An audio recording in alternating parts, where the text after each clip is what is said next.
Hello viewers, before we continue the part 1 of this amazing story, we would love for you to be part of our family. Subscribe today and turn on the bell notification. Now enjoy. Anika's heart pounded with excitement as she stepped out of the small, dusty bus. Inugu's evening air was warm, filled with the distant sounds of life moving fast. She adjusted her small bag on her shoulder, gripping the little note her mother had given her, directions to her aunt's house.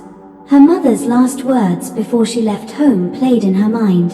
Anika, my sister is rich now. You will live in a big house, eat good food, and go to school like her children. This is a blessing. 13-year-old Anika believed her mother. She believed in a better life waiting for her at Auntie Ifunanya's house. She knocked on the gate, and a security man peeped through the small opening. Who you day find? I'm here to see my aunt, Madam Ifunanya. My name is Anika. The man studied her from head to toe, noticing her faded dress and dusty slippers. Without a word, he opened the gate, leading her into a massive compound with shining cars parked neatly in a row. Anika's mouth fell open. She had never seen such a house before. Before she could take it all in, the front door swung open, and there stood Auntie Ifunanya, dressed in a flowing gown, her gold jewelry glinting under the porch light.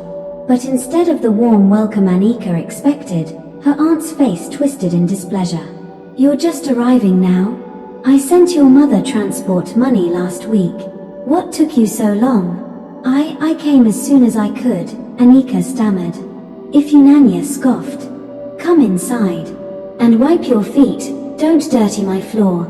Inside, the house was even more beautiful, white tiles, shining chandeliers, and a scent of expensive perfume in the air.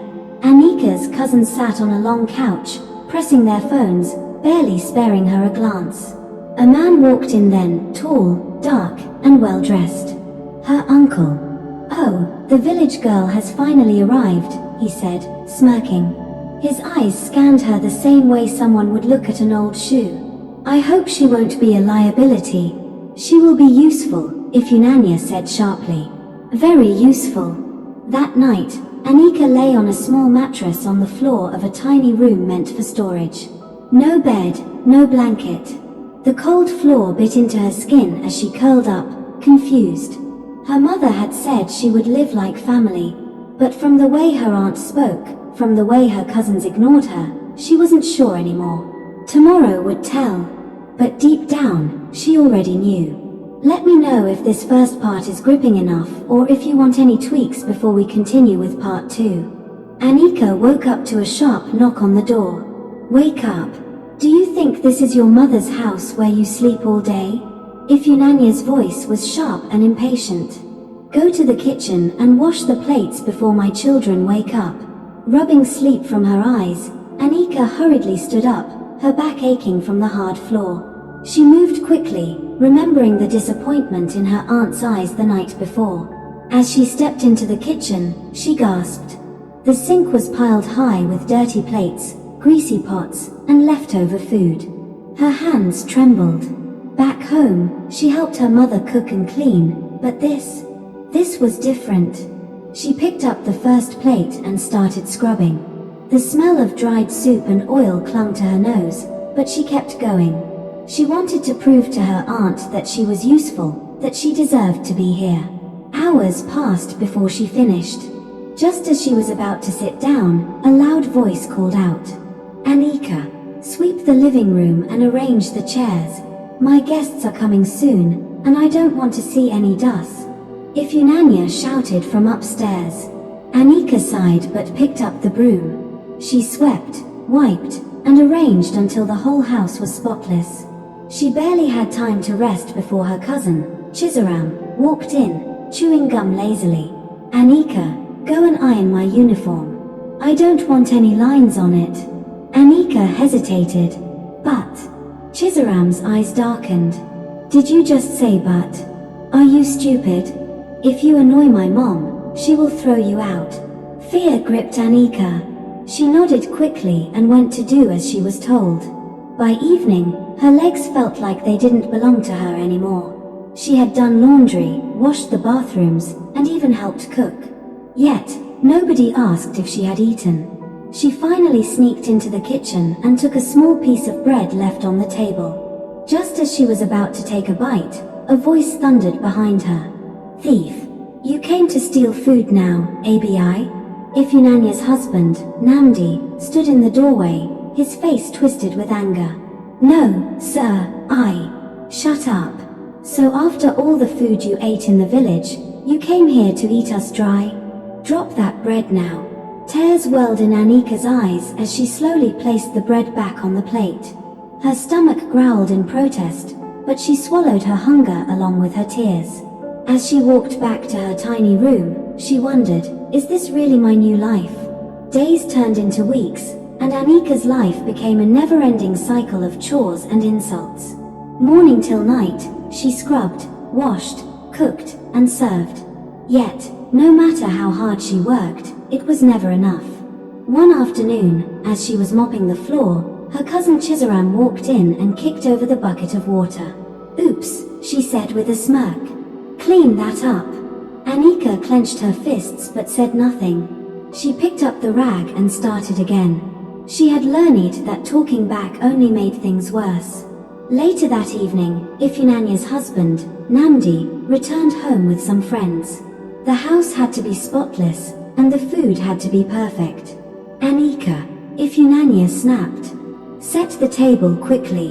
And make sure you don't embarrass me." Anika moved swiftly, arranging plates and serving dishes. As she poured juice into a glass, her hands trembled from exhaustion, and the cup slipped, crashing to the floor. Silence filled the room. "You stupid girl," Ifunanya screamed, grabbing her by the ear. "Do you know how much that glass costs?" Anika's eyes burned with tears as she mumbled, "I'm sorry, Ma." Ifunanya shoved her backward. "Sorry for yourself. No dinner for you tonight. Now clean this mess before my guests arrive." As Anika knelt, picking up the broken pieces, she heard laughter from the living room. Namdi's guests were enjoying themselves, eating the food she had cooked, sitting in the home she cleaned, while she, tired and hungry, picked up shards of glass from the floor. That night, as she lay on the cold, hard floor of her tiny room, her stomach empty and her body aching, she wondered if her mother had any idea what was happening to her. Maybe she should write to her. But would it change anything? The morning sun streamed through the window, but Anika didn't feel its warmth. She forced herself up despite the pain in her arms and legs. Today would be like every other day, endless work and insults. She was halfway through scrubbing the bathroom when Ifunanya stormed in. "Anika, what is this nonsense?" she barked, pointing at a tiny speck of dirt near the sink.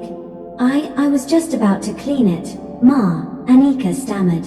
A hot slap landed on her cheek. "Liar, you're lazy and ungrateful. If you don't finish this in 10 minutes, you won't eat today."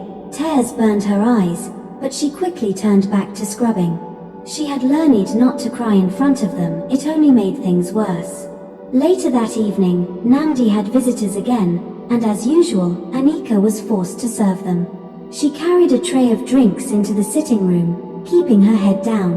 "Ah, Namdi, this your house help looks too small for all this work." "Oh," one of the guests said, watching Anika struggle to balance the tray. Namdi chuckled. "She's fine. She needs to learn how to be useful in life." "What about school?" the guest asked. "Shouldn't she be in school at her age?" Ifunanya rolled her eyes. "School? Who will pay for that? She came here to help, not to waste money on school." The guest looked at Anika, then back at Namdi. "This is not right. Every child deserves an education. You people are treating her like a slave." Anika's heart pounded. No one had ever defended her before. She stole a glance at the man. He looked kind, different from the others who ignored her suffering. Ifunanya scoffed. "This is a family matter. Let's talk about something else." But the man wasn't done. "Namdi, I insist. I will personally sponsor this girl's education. You cannot refuse." The room fell silent. Anika's hands shook. Was this real? Would she finally get a chance to go to school? Ifeanyia's face darkened, but she forced a smile. Ah, Ogre Emeka, no problem. Since you insist. She turned to Anika with a cold glare. You better not waste this opportunity. Anika could barely breathe. For the first time in a long time, hope flickered in her heart. Anika sat in the corner of the room, her heart still racing. Was this really happening? Someone was finally standing up for her. She could see the anger in Ifeanyia's eyes, but she didn't care. For the first time, there was a light at the end of this dark tunnel. The next morning, Emeka arrived early. Anika, get ready. We're going to enroll you in school today, he said firmly. Ifeanyi forced a smile. Ah, Ogre Emeka, no need to rush. She has many chores to do. Maybe next month. No, Emeka cut in. I insist. A child's education is not something to delay. Let's go, Anika. Anika quickly wiped her hands on her wrapper and followed him. Her heart pounded with every step. She was going to school. They arrived at a modest but decent school in the heart of Enugu. The headmistress, a strict-looking woman with kind eyes, welcomed them. So, you want to start school? She asked Anika. Yes, Ma, Anika replied, her voice barely above a whisper. Do you know how to read and write? Anika hesitated. A little, Ma. I used to go to school before I came to stay with my aunt. The headmistress nodded. We will place you in the right class. Work hard and don't disappoint us. Anika nodded eagerly. I won't, Ma. Thank you. Emeka paid the fees and bought her school supplies. For the first time in years, she held brand new books in her hands. She couldn't stop staring at them. As they left the school, Emeka turned to her. Anika, this is your chance to change your future. Make good use of it. Tears welled up in her eyes. I will, sir. Thank you. When they returned home, Ifeanyi barely spoke to her. But Anika didn't care. She had something bigger to focus on now. The next morning, she wore her new school uniform. It felt strange but wonderful. As she stepped out of the house, Chizaram sneered. Look at you. Do you think going to school will change anything? You'll always be our house girl. Anika didn't reply. She just walked past her and out the door. For the first time in years, she felt free. Anika stepped into the school compound, her heart pounding with excitement and fear. She had dreamed of this moment for so long, but now that it was happening, she felt out of place. Would the other students laugh at her? Would they know she had been a house help? She gripped her books tightly as she walked into the classroom. The teacher, a middle-aged woman with a gentle smile, gestured for her to come forward. Class, we have a new student joining us today.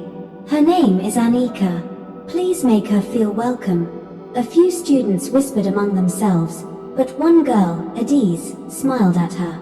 Come, you can sit next to me. Relieved, Anika took the seat beside Adiz. The lessons began, and though she struggled at first, she listened carefully, determined to catch up. She would not waste this chance.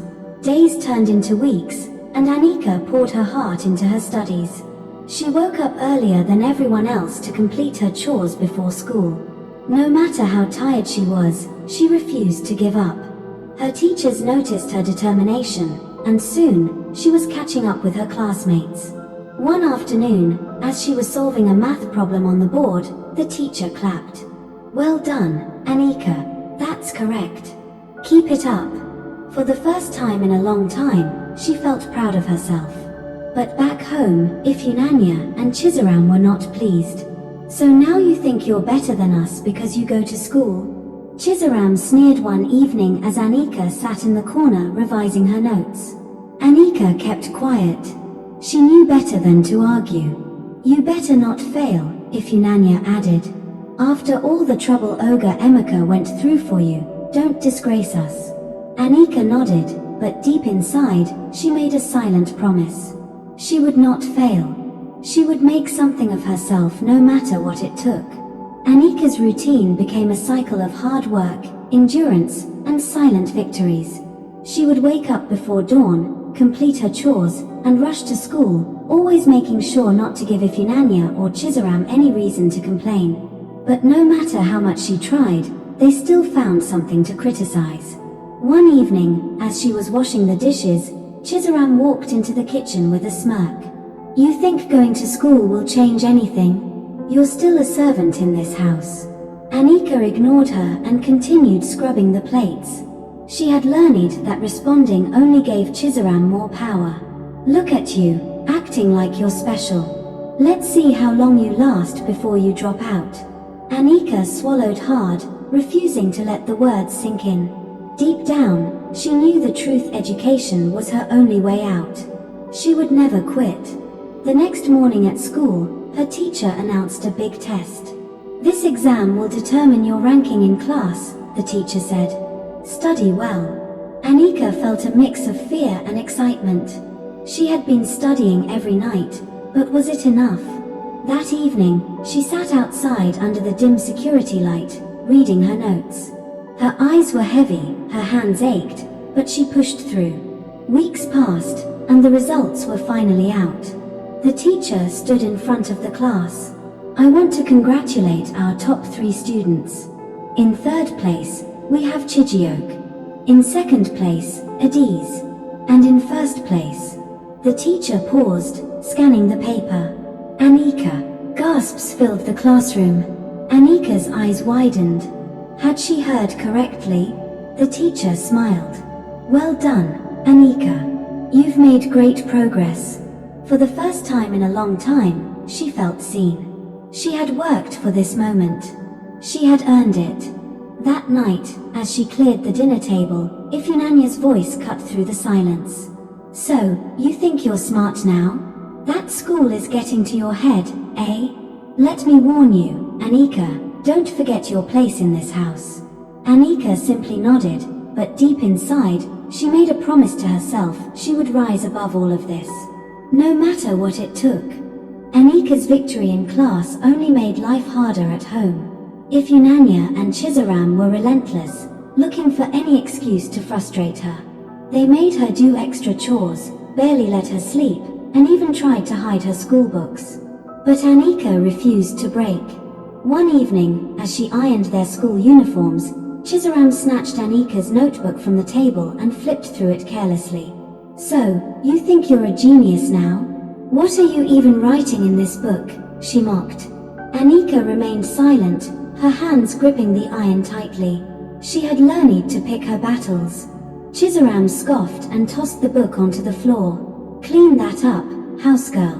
Anika bent down, picked up her notebook, and dusted it off. She would not let their words stop her. At school, her teacher, Mrs. Okafor, noticed how tired Anika looked. "Anika, is everything okay? You seem distracted." Anika hesitated before nodding. "I'm fine, Ma." Mrs. Okafor didn't believe her, but she didn't push. Instead, she handed Anika a small packet of biscuits. "Eat something. You're doing well, but you need strength too." Anika's eyes welled up. It had been a long time since anyone showed her kindness. "Thank you, Ma." That evening, she studied harder than ever. The upcoming term exams were crucial, and she refused to let anything hold her back. She wrote notes in the dim glow of the security light, her mind sharp despite her exhaustion. Weeks later, the exam results were announced. Anika had not only topped her class again, she had the highest score in the entire school. Her teacher beamed with pride. "Anika, the principal wants to see you." Anika's heart pounded as she entered the office. The principal, an elderly man with a warm smile, gestured for her to sit. "Young lady, you have a gift. Your hard work is inspiring. We have decided to give you a full scholarship. Your school fees, books, and uniform will all be taken care of." Anika gasped. "Sir, are you serious?" The principal chuckled. "Very serious. Keep working hard." That night, Anika couldn't sleep, not because of exhaustion, but because, for the first time in a long time, she felt hope. Real, tangible hope. When Anika got home that evening, she was bursting with excitement. A full scholarship. It felt unreal. But as she stepped into the house, her joy faded. Ifyunanya was standing by the door with arms crossed, a frown on her face. "Where have you been?" she demanded. Anika hesitated. "School. Did I not tell you to come back immediately after closing? There are clothes to wash. Do you think you are a queen because you can read book?" Anika lowered her gaze. She knew better than to argue. That night, as she scrubbed the bathroom floor, she replayed the principal's words in her head. "Your hard work is inspiring."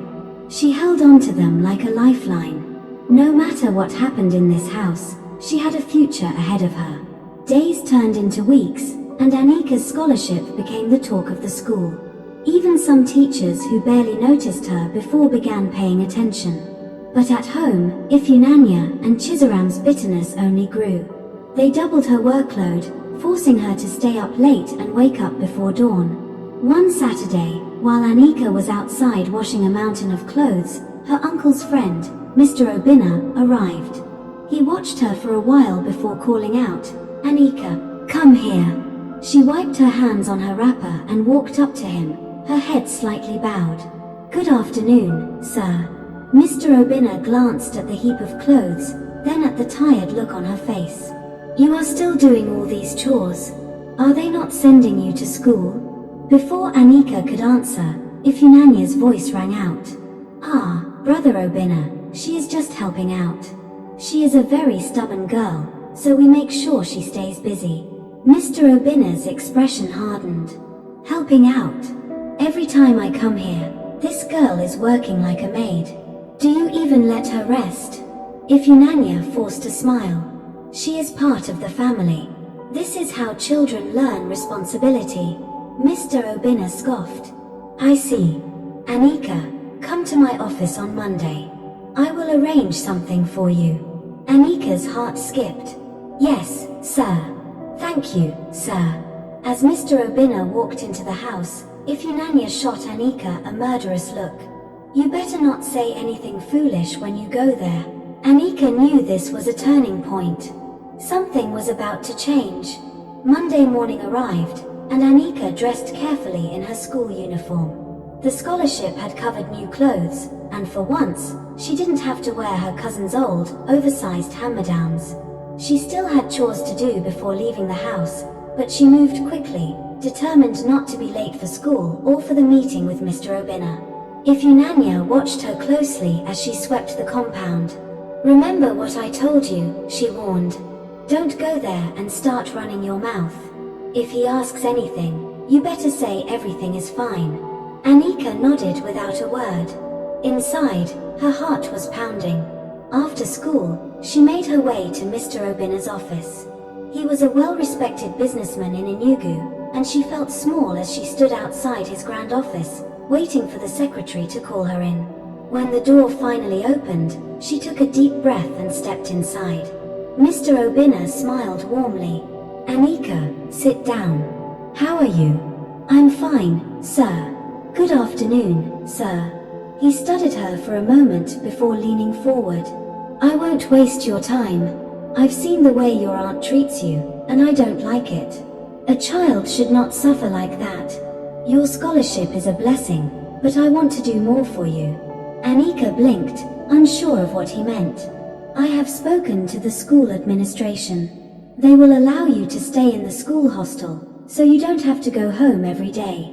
That way, you can focus on your studies without distractions." Anika's mouth fell open. "Sir, the hostel?" He nodded. "Yes. I will cover the fees.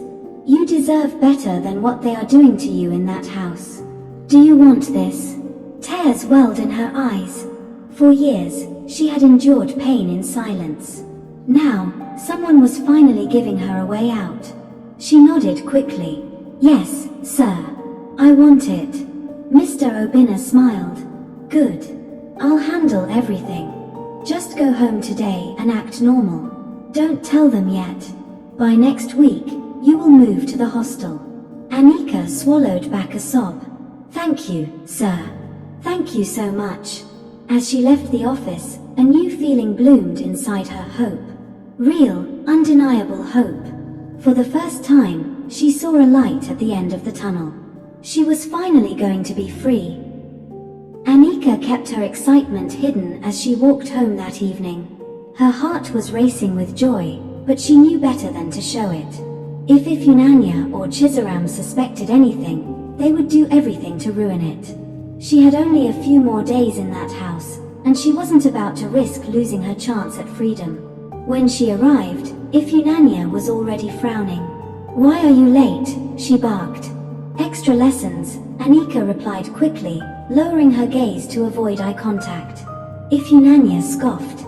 "Always one excuse or the other. Go and fetch water." Anika nodded and hurried outside. As she carried the heavy buckets back and forth, she reminded herself just a few more days.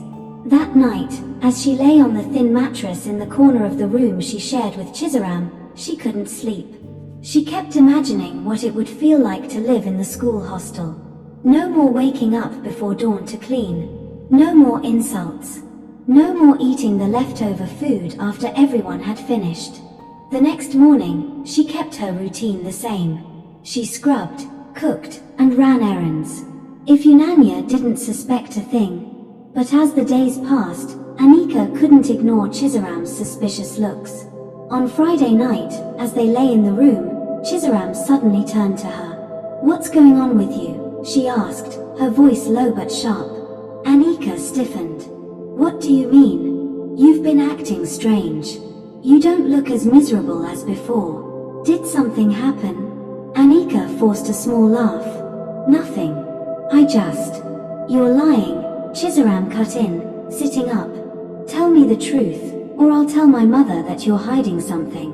Anika's breath caught. If Ifunanya found out? She took a deep breath. "Fine. I got a hostel space at school. I'll be moving next week." Chizaram's eyes widened. "What? Who gave you that?" "Mr. Obina. He arranged everything." For a moment, Chizaram said nothing. Then, to Anika's surprise, she smirked. "So you're finally leaving. Good for you." Anika frowned. "You won't tell your mother?" Chizaram shrugged. "No. But you better pray she doesn't find out another way. If she does, you won't leave this house in one piece." Anika swallowed hard.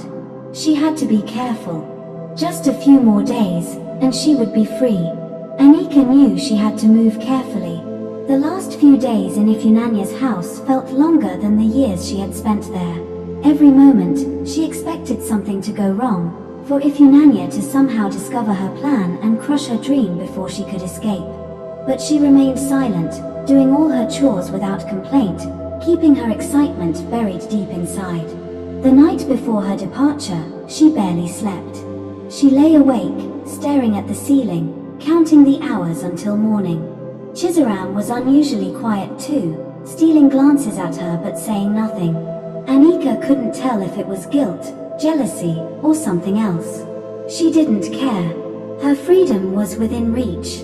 At dawn, she quickly got up and swept the house as usual, making sure to leave everything spotless. Ifunanya had always been harsh, but lately, her mood had been even worse. Her husband had been coming home late, and there were whispers about trouble at his office. But Anika didn't care about their problems. For once, she was thinking of herself. She had planned everything with Mr. Obina. He told her to meet him at the school gate by noon. Ifunanya had given her permission to go to the market, so she had a perfect excuse to leave without raising suspicion. Her small bag was already packed and hidden behind the backyard drum.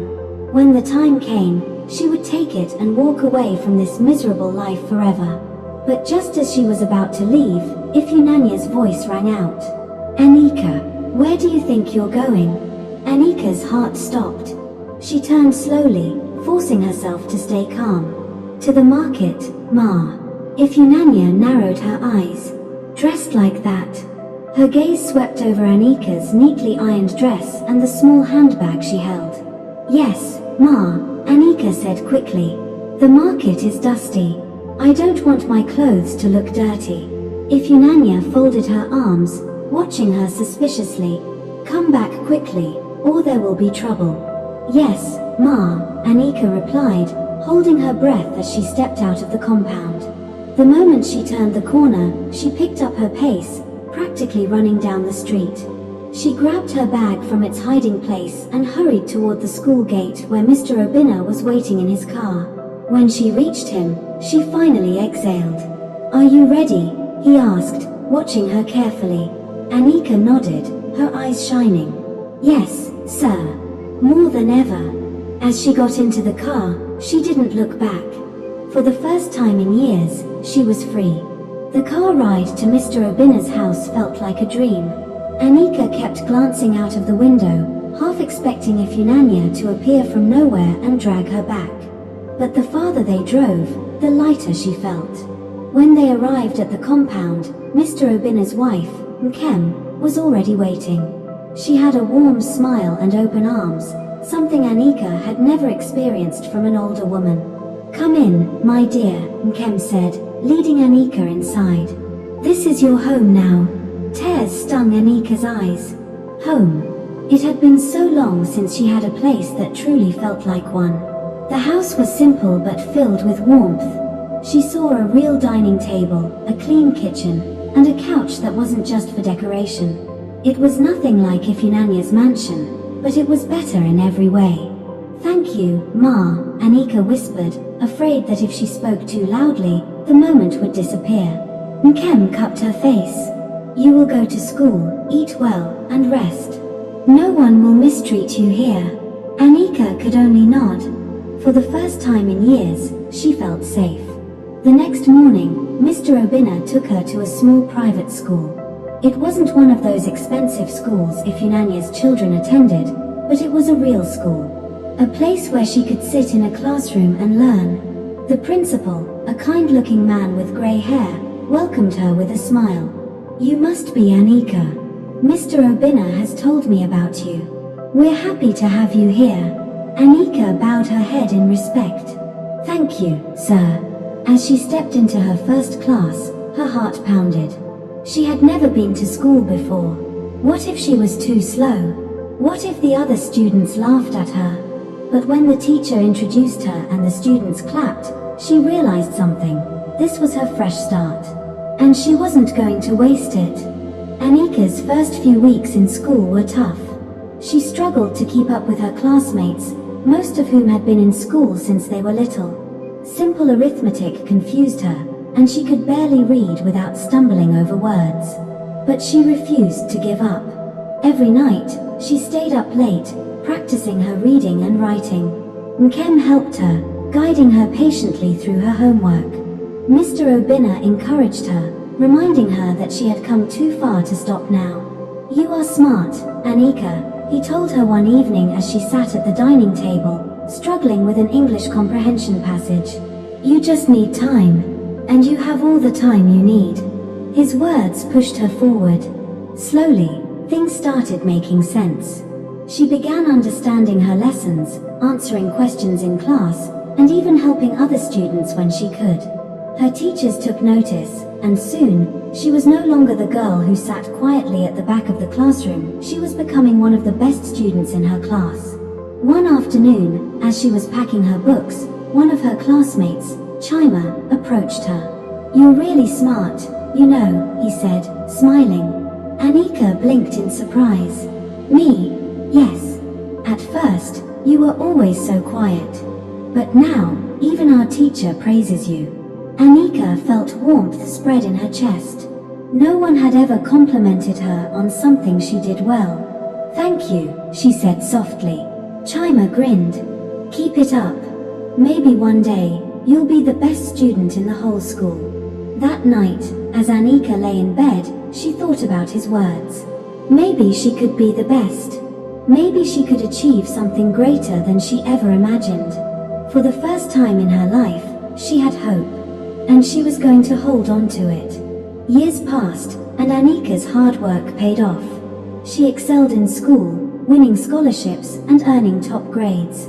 By the time she was 18, she had secured a full scholarship to study business administration at the University of Nigeria, Nsukka. The little girl who once scrubbed floors and endured cruelty was now a young woman with a future brighter than she had ever imagined. She never forgot where she came from. Even as she studied, she worked part-time, saving every naira she could. She had a dream, one that kept her awake at night, one that gave her purpose. One evening, as she sat in her small student apartment, an idea struck her. She had seen how businesses operated, how people struggled to find quality products in Enugu. What if she created something of her own? A business that not only made money but helped others? She began researching, attending business seminars, and networking with the right people. With the little savings she had and a few investors she convinced, she started a small retail business, selling quality household items at affordable prices. At first, it was just a tiny store, barely making enough profit, but Anika didn't give up. She put in the same determination that had helped her survive all those years. By the time she graduated, her business had expanded into a chain of stores. And at 26, she took a bold step. She bought a struggling shopping mall in Enugu and turned it into one of the biggest in the city. She was no longer just Anika, the girl who had been treated like a house girl. She was now Anika, the owner of the most successful shopping mall in Enugu. But fate had a way of bringing the past back when you least expected it. Hello family, kindly tell us where you are watching from and the time your watch says right now in the comment section. We would love to hear from you, and don't forget to subscribe and turn on the bell notification. New series are coming very soon. Subscribe. Feel free to support us by joining Zara Premium. Thanks.